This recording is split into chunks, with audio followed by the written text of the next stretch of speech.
Hi, and welcome to VIBEZ Daily. This is a daily devotional curated by VIBEZ Church to help you practice the way of Jesus and be all that God has called you to be. You have joined us for our year-long series titled Devoted. Acts 2:42 tells us that the followers of Jesus were devoted to the apostles' teaching, to fellowship, to breaking of bread, and to prayer. This podcast was created to provide context and commentary for what you read each day. Just before our friends begin discussing today's reading, we want to invite you not only for fellowship, but for prayer as well. We have created the Vibe Daily Chat Group to offer you fellowship and a community where you can state your observations, ask questions about the reading or the podcast. You can join us by downloading the VIBEZ Church app in your favorite app store. Click Join the Conversation and join us today. And finally, we hope that you can join us for prayer. Prayer happens Monday through Friday, and more information on that can be found on the VIBEZ Church app under prayer. Now, let's begin our conversation on today's reading.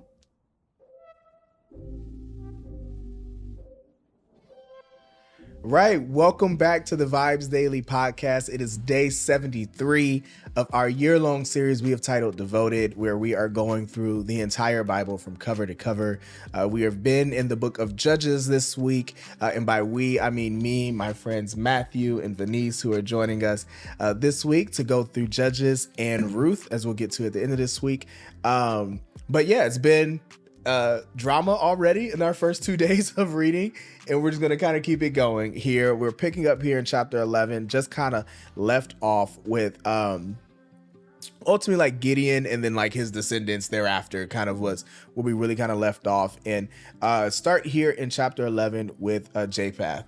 And yeah, we're going to deal with him here pretty much all of chapter 11, and then we'll get into some other familiar stories here in a little bit. But yeah, let's just jump right in. What jumped out to you guys? He's this Gileadite, right? So he's from a tribe of Gilead. What jumped out to you guys about Japheth and his story? He was the son of a harlot. Yeah. Another unlikely judge, right? Yeah. Yeah. Yeah. Yeah. You know. That's what we get right there in chapter 1. He's the son of a prostitute. Mm-hmm. Yep. And I love how they drove him out. And so he was fleeing from his brothers, and he was a bandit, right, for a while. And then all of a sudden, the elders of Gilead came back to him and was like, hey, we need you to lead our people. Yep. And he's like, yo, but you didn't want me. Make it make sense. Yeah, that's crazy, right? Because he is known as a great warrior, right? Mm-hmm. That's what it starts with, is that not only is he the son of a prostitute, but he's a great warrior. Mm-hmm. But it's like, because he's the son of a prostitute, they're unwilling to accept like the gifts God has given him in his as a warrior, right? Until they are in need, right? Until they can't do it on their own. And like, yeah, man, it feels so shady. Like, come on, son, like, you ain't want me, you know, real Mike Jones back then, you know, they ain't want me. So like, now they got the opportunity, now they need him and they're asking for him back. So right. Yeah, anything else that just jumped out to you in that first part of 11? I don't know. I just thought it was funny. Like, we have these unlikely people. You know, they drive him out. They want him back. And then he was like, well, why have you come to me now when you're in distress? Like, oh, so now you need me? Yeah. I just thought it was funny. Yeah. It's kind of how that kind of played out. He's like, all right. And then he's like, be your head, right? And then if you take me back home to fight against the people and the Lord delivers them to me, shall I be your head? Like, there's this whole like conversation and dialogue before he decides to do it. Yeah. So I thought that was interesting. Anything else jumped out to you guys about his story here in 11? Well, if we want to continue on, basically, he leads them, I mean, I don't know how deep you want to get to it, but the saddest part to me is the end. So. Okay. Yeah, I mean, we can talk about this story as a whole, right? It kind of covers all of 11. Right. And again, if all those that are with us, they're reading it as well. So we don't necessarily have to cover every specific detail. But yeah, just what jumped out to you guys? I just thought, his vow and his victory, right? He said, Lord, if we're able to defeat these people, whoever comes out to meet me when I return, it'll be a burnt offering to you, right? And then of course we find out that it's going to be his daughter. But I also thought it was interesting because my Bible kind of explained to me that, or kind of said that in that time there was a lot of human sacrifices but I don't think you thought it would be his daughter coming out of the house to greet him. Yeah. You know, I thought that I was sad. Yeah. I was very sad. I'm like, here's this guy. He was doing his thing. They asked him to be a leader. He does all these things. And, he asked of the Lord. And he's like, because, he's hype. He's like, the Lord, you delivered. I'm going to give it to you, not thinking that it would be his one and only child, to be offered up as a sacrifice. Yeah, I think what was so interesting about that, right? And, as you point out, yes, human sacrifice was a common theme in that time and in that community, that city, or the territory and kind of where they were from. But it wasn't of God. Yep. Right? And so like not the God of Israel, not the God that they were supposed to have served. Correct. Like it was something he actually said not to do specifically. And so to me, it actually points out how influential these neighboring countries and stuff really were to the Israelites, because we know they came out of that kind of thing, right? That's why God tells them not to do it, because this is a thing that the people where they were from. In fact, it's the reason God commands them to get rid of the Canaanites. It's one of the things he says that they were doing that was detestable was that they were offering sacrifices of their children. And so to me, it just points to like, he never really should have made the vow in the first place, because that vow was already out of the will of God. That was already against his command to offer any type of sacrifice that was human, and now it gets him in trouble. Like, and I feel like it's almost that thing of like, okay, that's what you get again for flirting with these other gods, right? And entertaining these other gods, because you've now allowed them and their practices to cause you to lose your only child. And so, it just jumped out to me, because again, going back to what we talked about, this is a book of history. This is not telling us what to do. This is literally telling us what happened. And I think it does point out what happens when you allow the other gods, other mindsets, other ideologies, other religions, whatever it is, into your lifestyle. Yeah. But I just love the grace his daughter gives him, right? She goes, my father, if you've given your word to the Lord, do to me according to what has gone out of your mouth, because the Lord has avenged you of your enemies, the people of Ammon. I mean, that would not have been my first words. Let me talk about that. So, he allowed her to mourn for 2 months with her friends, and then, she bewailed her virginity. And at the end of the 2 months, she returned to the vow, and he carried out the vow that he made. I mean, I thought it was deep, but my heart goes out to her. But she's forever remembered in history. We don't know her name though. But we know. She is a strong woman. Because it couldn't be me. I can't imagine even, as a father, I don't know. So I told David that, Yeah. It's interesting we're having a daughter. I know. Yeah. Well, don't you go making no vows now. Yeah, that's it. That's what you do. Clear warning. We are not offering up any human sacrifices. We gonna give vows. Yeah. I did think it's interesting though. Like it's interesting, like the things that they are willing to obey God for. Because like there's a part of me that goes, okay, if you're gonna disobey God to make a vow for like human sacrifice, why obey him to keep the vow? Yeah. Right? Like, if you're going to be out of his will to the point that you're willing to offer a human sacrifice, which we already know is against God's commandments, when she comes out, like, why not just be like, well, I'm not keeping that vow? Like, you know what I'm saying? But they still felt such a weight. Like, it's interesting that they feel the weight of keeping their word to God, but not necessarily feel the weight of flirting with other gods. You know what I'm saying? Like, it's so interesting to me.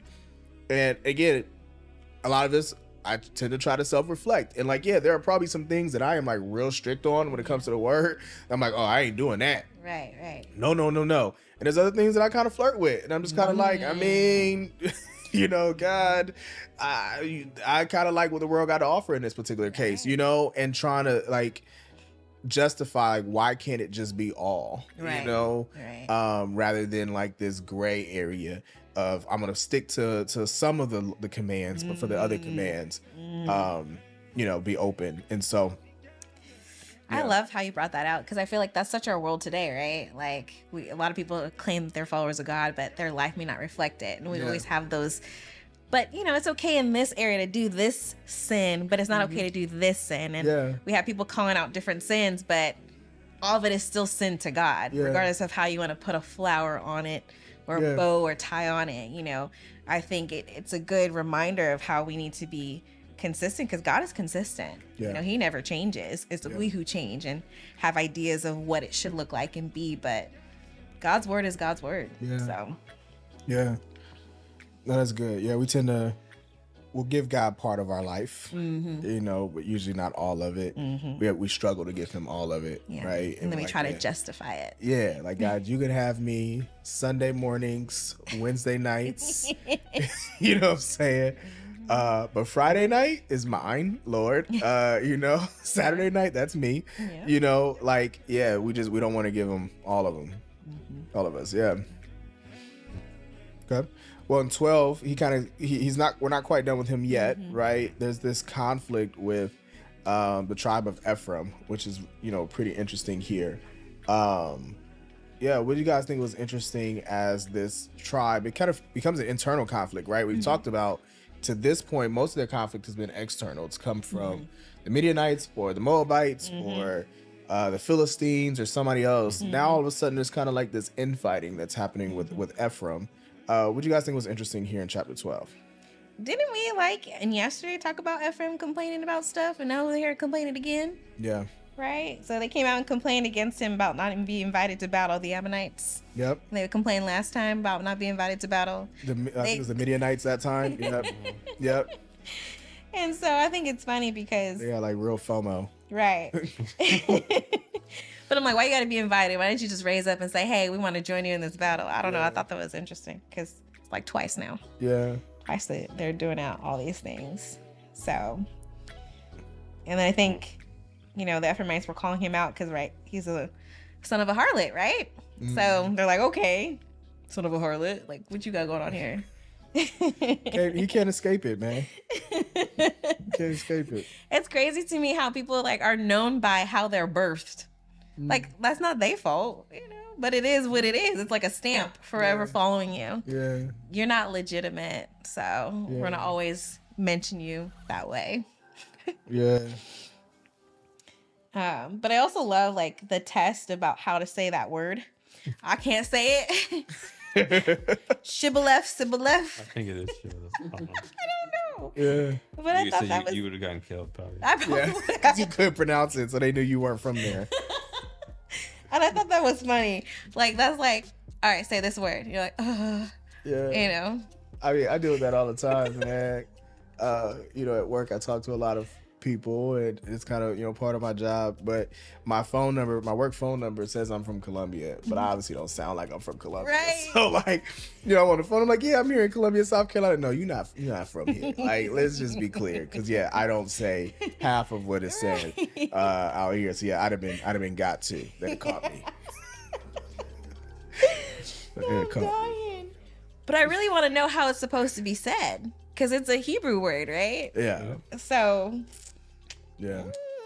But I thought that was interesting. Yeah, it's interesting. Yeah. But I mean, it got 42,000 people killed. Yeah. So it was Say the word. Right. Say it right. I'd be shaking in my boots. Yeah. Although it was interesting, the length of his reign. He only judged for 6 years, which is much shorter than just about any of the judges that we come across, right? And so only 6 years, which I thought was very interesting. Yeah. And then he died, right? But then again, we don't see that nothing is at peace at this point again, right? Kind of a theme now. We're starting to see that there hasn't been a lot of peace in these lands. Yeah. Or resting, as we were saying, right? Before. Yeah. Yep. And then I guess after him, we have a couple minor judges that pop up. Yep. And Ibzan, Elon, Abdon. Yeah. Yeah. One was 7 years was for Ibzan. And then we have 10 years for Elon. And then we have 8 years for Abdon. Right? Yeah. They're kind of just short. Here's a judge, here's a judge, here's a judge. And then they died. Yeah. So we don't get really too much of a backstory on them, but Yeah. Just kind of, but we do. I mean, they talk about Ibzan and his 30 sons. So I'm assuming he had many, and he had 30. He gave away 30 daughters in marriage. I wonder why they brought that up, because I'm assuming he had a lot of wives. Yeah. A lot of. Probably definitely more than one. Yeah. Could you imagine birthing like 30 children? 60 technically, because he had 30 sons and he gave away 30 daughters. So I'm assuming he has 60 children. Yeah. We got. Oof. Wow. So I'm assuming. But He's busy, not just judging.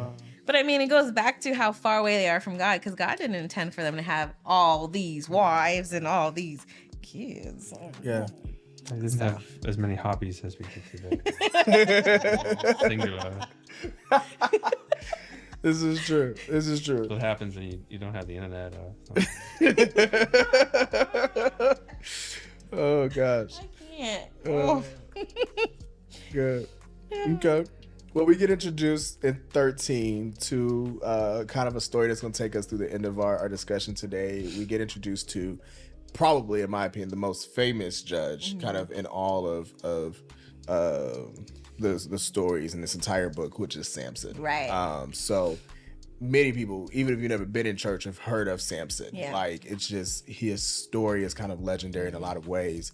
And so he takes us all the way through chapter 16. Because of that, we're going to go ahead and discuss all the way through chapter 16 today. Although the reading takes us through 15, we'll just go ahead and take that discussion all the way through 16. But yeah, let's talk about Samson here, starting in chapter 13. You know, he's born and he's kind of dedicated to the Lord as a Nazirite, you know, kind of at birth. A Nazirite is something that was established back in like Leviticus, I believe it was. We had that conversation where they talked about what it meant to be a Nazirite and how to become that. So this is kind of the first person we're introduced to that kind of carries that title. What do you guys think was interesting about Samson's birth and ultimately kind of how he came to be? No, I mean, you know, we've kind of touched it on in previous judges as well. I mean, he comes from a slightly, you know, a challenging background too. His mother was barren, struggled with, you know, a childlessness, and so, but he, you know, he came through that. So Yeah, it's kind of interesting how. I love how the angel of the Lord appeared to her and not her husband, and then we see how he was kind of jealous. He was like, so he came to you, not to me. And then he comes back again and he appears back to the woman and she's like, so she runs back to him, like to Manoah, right? And then she brings him along. But I think he was low-key salty about that. And I thought that was interesting. Yeah. You know, he's like, why am I not the one chosen for you to appear to? Yeah. But I mean, she did all the work. That's hilarious. But to that point, I also love though that like the angel tells him like, yeah, just if she just does everything I told her, like you guys will be good. Like just do what I told her to do. Like I don't have to repeat this back to you. Just do what she says do. Like, but yeah, it's very reminiscent. It's well, I guess not reminiscent. It's kind of more of a foreshadowing, but it's very similar to Mary and Jesus, right? Like. Similar to even Elizabeth and John the Baptist, right? And his father Zechariah, but like that oftentimes it's interesting that you're right. These angels are appearing to the wives, right? Like outside of maybe Abraham, which an angel does appear to Sarah, but appears to Abraham first, or Abram at that time. Like it is interesting to see going to the woman, and you know, back to one of a theme of late kind of in our conversations have been about some of the treatment of women, you know, in scripture. And I think whether it's like Deborah or, you know, we just had a conversation recently about another woman that I can't think of that we just missed sometime this week. But now this one that like we do see God not just speaking to women and using women, but like working through them. Right. Jail? Is it Jail? Is it? No? The other one? No? Maybe. Wait, remind me. She's the one that started striking the guy's head? Okay, that was in Deborah's story, but I feel like there was another woman that we talked about. If it comes to me, I'll bring it up. But the big point is that we are seeing God work through and use like women being a part of his plan and his will, which is really cool to see. In my Bible, the man of God, the M is capitalized. And I was always inferred that's like Jesus, right? Yeah. So I think Dylan brought this up when we were back in Exodus. And it's something that has appeared multiple times through scripture, but it is like, I actually did the same thing. I paused and kind of like went back and looked at it again. But yes, it's often believed that this is like the pre-incarnation of Jesus, that when we see the angel of the Lord or the man of the God, like that it is Jesus kind of prior to his coming as man. That second part of the Trinity, right? God in that form, because you're right. It's different than, like, there are other angels that are given names. Yeah. Gabriel, Michael, right? We see other angels. In fact, in this one, he asks the man his name and he's just like, I'm not telling you. I'm like, why you didn't know my name? That doesn't matter. And I thought that was very interesting. So, but yeah, it is believed to be the incarnation, that second part of the Trinity that we ultimately become to know as Jesus. Right. Because I love when you say, like, goes, why do you ask my name? Sing it is wonderful. I was like, okay. Yeah. Yeah. That was a real gangster response. Right. You know, I love it. You can't even say my name. Don't even worry about it. Don't even try to put it in my mouth. Keep my name out your mouth. Yeah. Okay. Anything else? You know, after that, of course, he took a young goat and grain offering and offered it up on the rock to the Lord. And basically, flame went up toward heaven in the altar, and they fell on their faces. And he's like, oh my gosh, we shall surely die because we've seen God. He's so panicky. Like, always after the fact, which is always funny to me. Like, if he wanted you to die, you'd have been dead already. Right. Like, I was. And that's what she said. If he wanted to kill us, then he wouldn't have accepted our offering. Right. So you were going to be fine. Yeah. Before we get to 14, I thought the other thing that I just thought is important is it starts off giving us clear instructions of like how Samson is supposed to live as a Nazirite. Correct. Again, we get those instructions in Exodus, but like it reminds us here, because he's a Nazirite, these are the things he cannot do, right? Can't cut his hair, can't drink anything from the grapevine, can't touch any carcasses or dead bodies, right? And I think it's important because he's literally going to do just about every one of these things. Exactly. Right? So, exactly. So it really set a foundation, just in case you guys forgot what a Nazirite's supposed to do.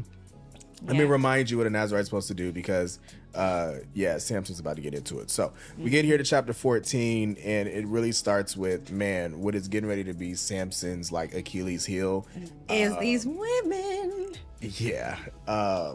And not just his. Let's just call it out now. All right. If you're going to read the Bible, I will tell you right now, there's a reason Solomon says in Proverbs 5, run from her, don't go near the door of her house, because all these men fall. All these great men in the Bible fall due to a woman. So we'll just start with Samson specifically. It starts with this young Philistine woman, which again is interesting because she's, pretty much a woman of the enemy. What do you guys think was interesting in this story with this Philistine woman he's going after? I mean, he goes, go get her for me because she pleases me well. Like, bro, what? Like, first of all, the way that we're talking to our parents is a little disrespectful. Like, because that tone, I was like, for real? Like, my mama would not have played with me. Yeah. And he was like, but they're like, isn't there any other women that you like among our people? And he's like, no, I want that one. Yeah. So I thought it was funny. So then I like how he goes down to Timnah with his father and mother and came to the vineyards of Timnah, right? Wine country. Yes. See? Going where he shouldn't be going. Already the place he shouldn't be. Already doing stuff we're not supposed to do. Or be around, at least. Yeah. Temptation. Yeah.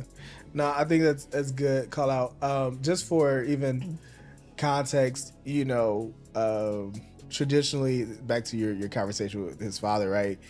That was the way marriages were tend to be arranged, where, through a father would go and get a bride, right? Even if we think back to like Abraham finding Rebecca for Isaac and that kind of thing.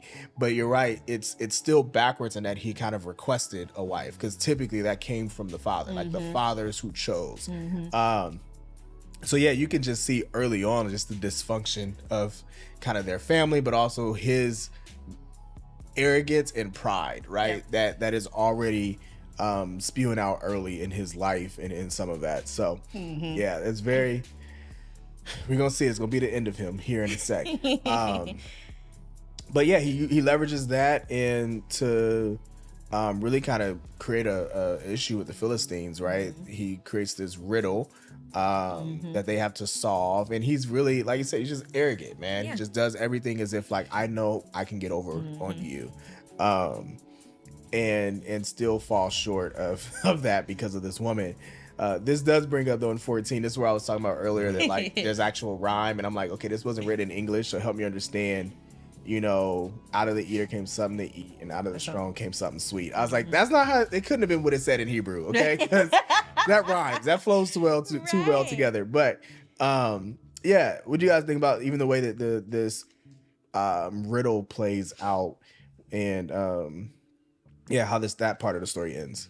Well, just kind of going back a little bit, I love how, they went down, they talked with the woman, and he got her, right? And then, of course, he had killed the lion, right? That's how we get the whole riddle. He killed the lion on their way back.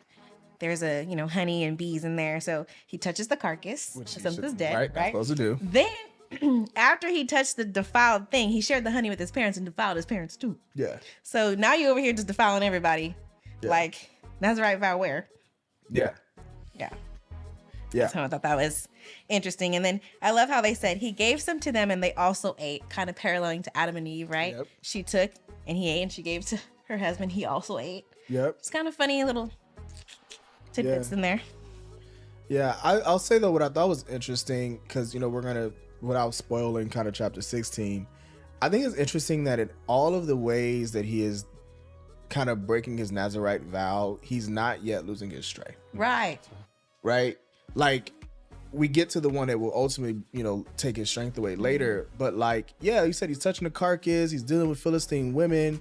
He's doing all this stuff. He's in wine country, but like, he is still stronger than everybody else. Right. Like, and is still killing people with his bare hands. And I'm just like, it's so interesting to me, like, why God stayed with him through that all.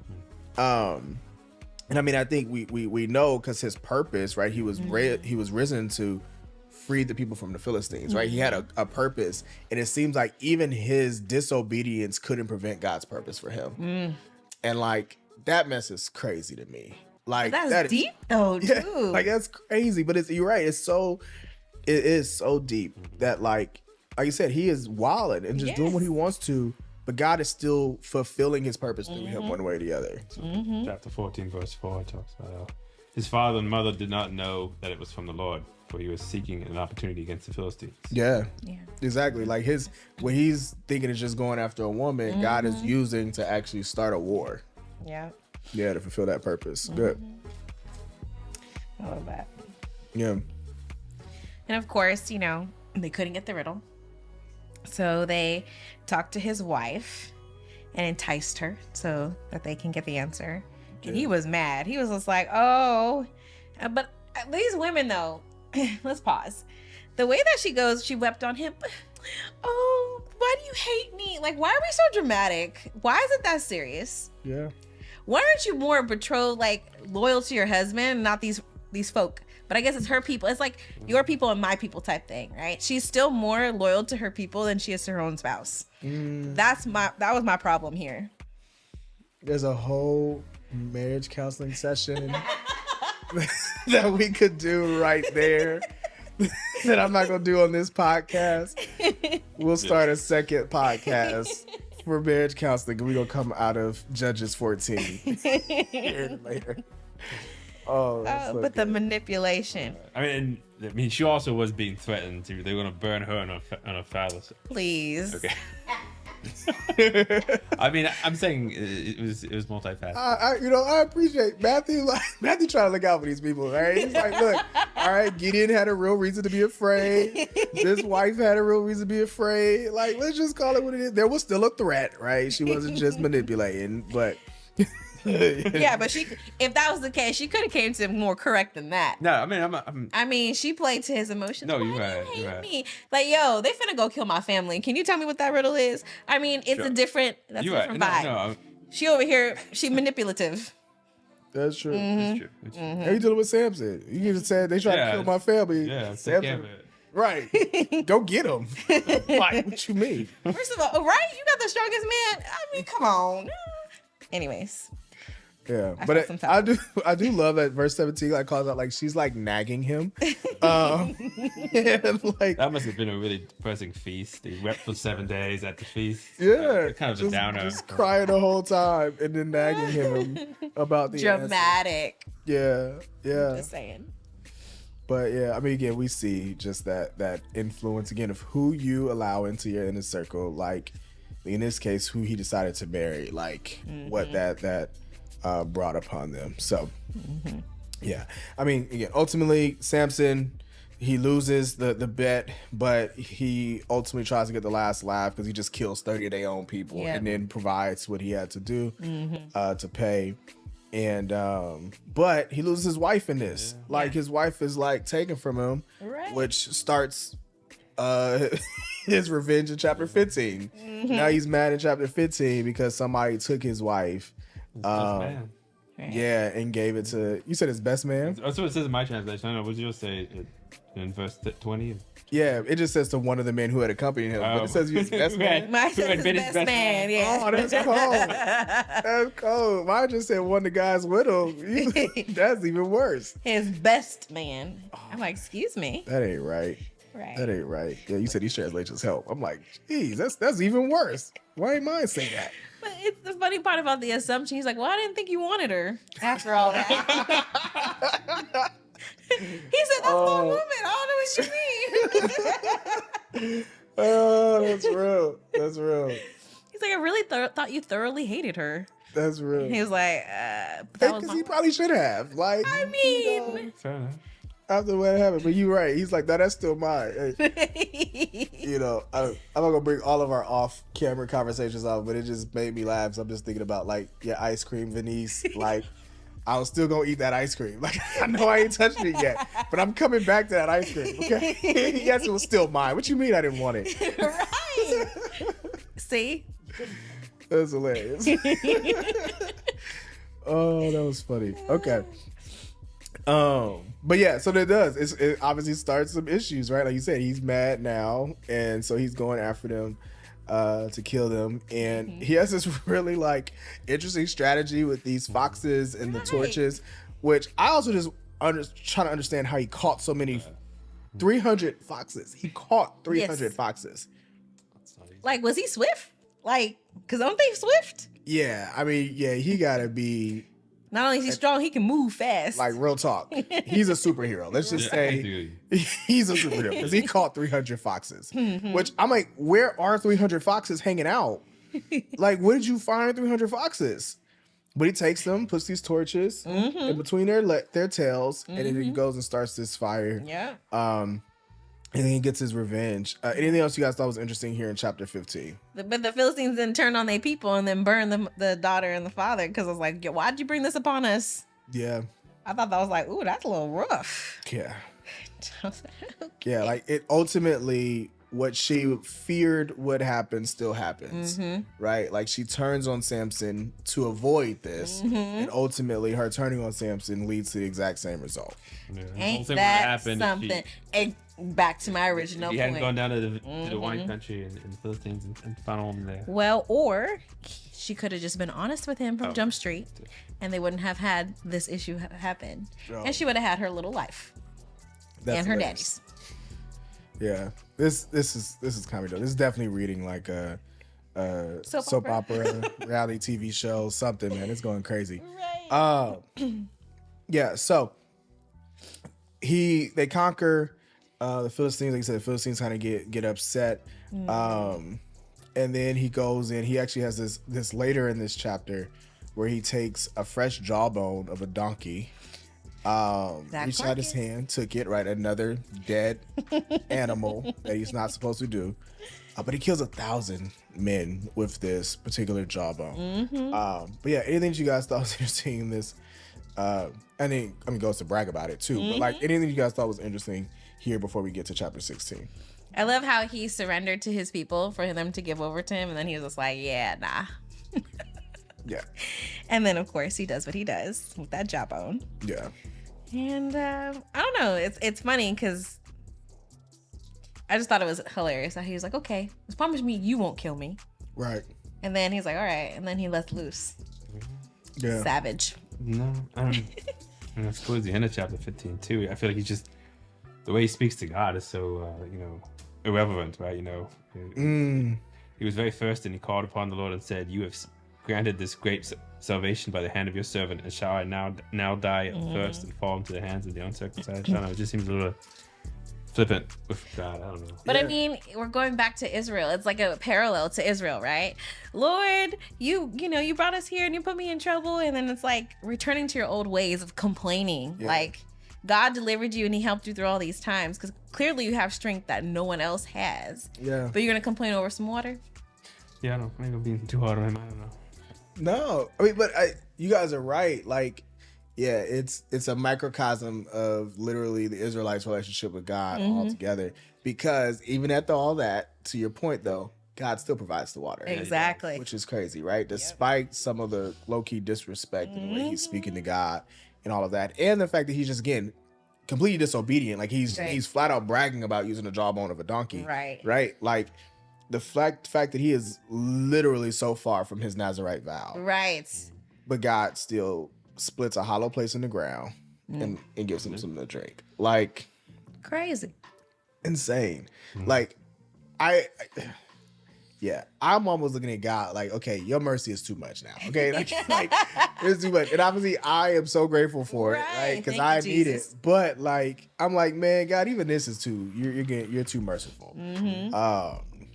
But yeah, it's like I said, we're gonna take that into chapter 16. And as I said, this is not necessarily part of today's reading, but just to kind of tie a bow on Samson's story, we ultimately get to another woman that leads to his demise, Delilah. Talk to me about kind of this story. This is the story that tends to be most associated with Samson, when most people kind of know of him and his story. What do you guys think was interesting here in chapter 16? Well, I like how it starts, how he went to Gaza and saw a harlot and went into her. I was like, what? Yeah. I don't know why that shook me. Yeah, but then the Gazites were told, Samson has come here, and they basically waited for him all night at the gate. And then they were like, oh, we're going to kill him. And then he laid low. And then, he took the door and carried it up a hill. Yeah. The entire, two gate posts. Pulled them out. That's what mine says. Yeah. Like, what? Who just does that? Like, I don't know. Yeah. It's very impulsive. Samson is, as a whole. Very impulsive. Just not always tactful in his approach. No. Just very brute. Yeah, but that's one woman, right? You talked about the prostitute. We've already talked about the Philistine woman. Yep. Then we run into another one here in Delilah, starting at verse 4. Yeah, and the Philistines have at least caught on.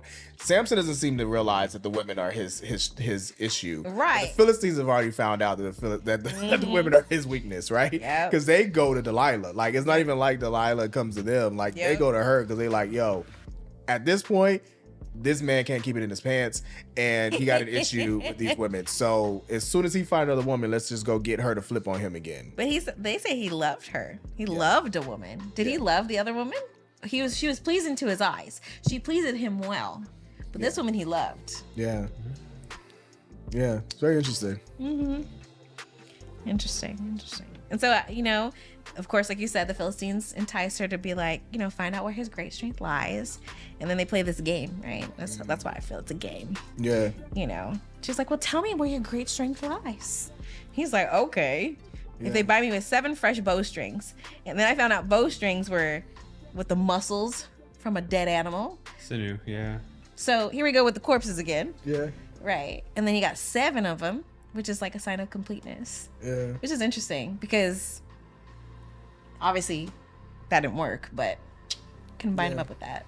But he's just interesting. He just keeps flippantly doing all the things he shouldn't. Right. Touching all the things he shouldn't. Getting involved with all the things he shouldn't. Yeah. Yet he's chilling for now. Yeah. It goes back to God. God has a purpose for all this. He's going to be using him against the Philistines. Yeah, but I mean, he's breaking every part of his vow, like, yeah, at this point, or most of it at this point. Yeah. Like you said, it just goes back to like he can't even get away. He can't even get in the way of God's will, right? And God's purpose. As much as he is trying, he is doing everything. Like he didn't have an anointing on his life since birth. They done told him this is what you're gonna do. This is your calling. This is what you're gonna do. He still went left completely. Far left. Right? And God is still going to do exactly what he called him to do, like what he raised him and birthed him to do, like literally what he brought him into this world for, as we'll get to kind of at the end here. But like, yeah, it's just crazy that even he can't get in his own way. I mean, can't get in God's way, like no matter how hard he tries. Ain't that a word? Yeah, but but I think like what does jump out to me is, as you mentioned, like, yeah, it says he loves her. One, it feels she doesn't love him because she definitely like turns him over for just some money, right? But then two, as much as he says he loves her, like he lies to her like 4-5 times. You know what I'm saying? Like just keeps telling her lies, like refuses to actually give her the truth. So it to me appeared that he doesn't exactly trust her, Right. Whether he loves her or not. Okay, but it says, going back to the money issue, every one of them are giving her 1,100 pieces of silver. How much money is that? A lot of money. Yeah. I mean, each of them. You said every one of us will give you 1,100 pieces of silver. It's a lot of money. I mean, I want to know what them coins would be like. Watch your back, Matthew. Yeah. Just watch your back. Somebody, there is a price. There is a price, is what she's saying.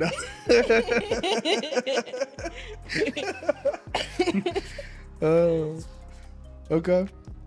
What else? What else sticks out to you guys? I mean, we can kind of finish out the story real quick, just briefly, but then give us anything else that jumps out. They go back and forth. He lies. Eventually, she gets him to tell the truth by saying, "You can't love me if you're not going to tell me the truth." He tells her the truth, that his hair, that ultimately his strength comes from. And so they cut it off. He's captured. Yep. And he is like paraded and actually even brought up to like brought up to get the opportunity of being presented before all the Philistines, because they're like almost have like a trophy in him. And it's in that he gets the opportunity to one last chance. God gives him just enough strength to pull these pillars down. And he kills more Philistines in his death, right? Like in that moment that he did in his life. And again, fulfills that the purpose of what God had called him to do. But yeah, what else jumps out to you guys in the second half of this story, kind of how it ends? Anything else you guys thought was significant? I just love how when she pestered him so much that his soul was vexed to death. Yeah. I mean, how bothered are you?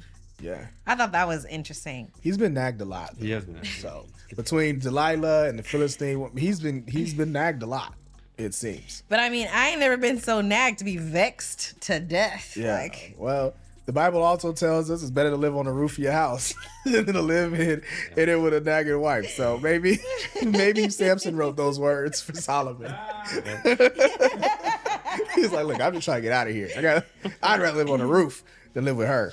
No, I mean, it's just, to me, it's one of the mysteries though. It's just like, why did Samson eventually give the truth? Like, it's because you kind of wonder. I mean, maybe he was kind of just like we were kind of talking before. Like, he broke the Nazarite vow multiple times before. Yeah, he had no negative consequences. And maybe somehow thought he was greater than right. Because you're right. Because after them coming and trying to do all those things, you would think he would realize, okay, it's a trap, right? Yeah. Right. But I think to your point, he probably did still think he was even immune to that, because when they come in, he still tries to get up, right? Like they come in and they tie him up after that once he told her the truth.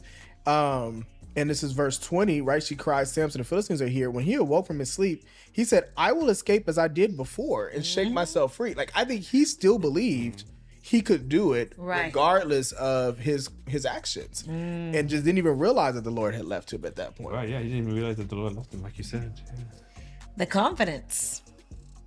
The arrogance. Let's call it what it is. Stand corrected. Let's call it what it is. Yeah. Yeah. But I mean, I love how, his hair grew back, right? And, he's like, God, remember me, I pray. Okay. Strengthen me this one last time. Yeah. For his eyes, though. Yeah. For his eyes. I mean, at least the Lord gave him that strength to be able to. Yeah. Yeah, like I think that's the crux of this story, man. Like Samson is so selfish. You see it. This whole world revolves around him and what he wants. But in the background, God is literally using his selfishness, his sin, his lust, his desires, all of the things that are wrong, and he is still using it to fulfill his plan. Yep. And I'm just like I said, it's blowing my mind because again, he can't get in the way of God. Like he really can't. What God wants to happen is going to happen. Yep. As much as we think we are out of his will and going a whole different direction, he's gonna make sure what he wants to happen happens. Yep. Crazy. Yeah. Good. Well, that brings us to the end of not just today's reading, but kind of Samson's story as well. We cut a little bit into tomorrow, but man, Judges, a lot is going on here. We kind of jumped all over. It reminds me a little bit more of when we were reading like Genesis, because we're getting a lot of different stories in a short period of time, whereas up until this point, we were in like 4 books that took the span of 40 years, right? And so, it's really interesting to see all of this, but we're doing our best to kind of cover as much as we can.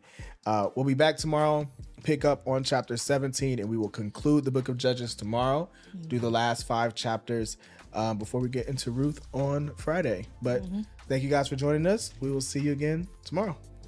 Thank you for joining us for the VIBEZ Daily Podcast. Be sure to like, comment, and subscribe on your favorite podcast platform or download our favorite, the VIBEZ Church app. Visit vibes.church/devoted for additional episodes, notes, details, and the latest merch. Join us next time as we continue our journey through the Bible. Take good care.